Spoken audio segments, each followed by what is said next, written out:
আসসালামু আলাইকুম রহমতুল্লাহ। বেচুর রাজ্যে স্বাগত। আজ আমরা এসেছি কিশোরগঞ্জ জেলার পাকুন্দিয়া থানার ঐতিহ্যবাহী মঙ্গলবাড়ি, যেখানে প্রকৃতির কোলে লুকিয়ে আছে অপার সৌন্দর্যের লেচু বাগান। এখানে এসে আমাদের মনটা অনেক জড়িয়ে যায়।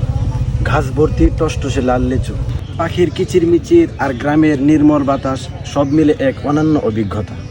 এই ভিডিওতে আমি আপনাদেরকে ঘুরিয়ে দেখাবো এই মঙ্গলবাড়ির লিচুর বাগান এবং স্থানীয় কৃষকদের সাথে কথা বলবো এবং আমি আপনাদেরকে শোনাবো তাদের গল্প। আসসালামু আলাইকুম রহমতুল্লাহ।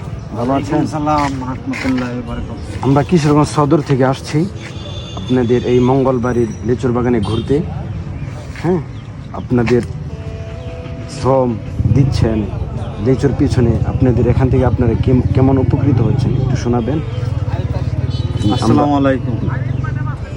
লেচু তো মানে মোটামুটি ফলন ভালো, এবার মানে বেচা কিনা চলতেছে ভালো।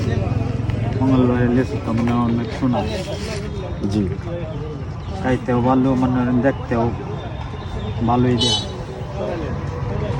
আলহামদুলিল্লাহ ভালোই আছে। সবুজ পাতায় ঢাকা লিচু বাগান, গ্রীষ্ম এলেই গাছে গাছে ঝুলে পড়ে রসালো লাল লিচু। প্রকৃতির ভালোবাসা আর কৃষকের যত্নে বেড়ে ওঠে এই মিষ্টি ফল। লিচু শুধু স্বাদের নয়, গ্রামের প্রাণের প্রতীক।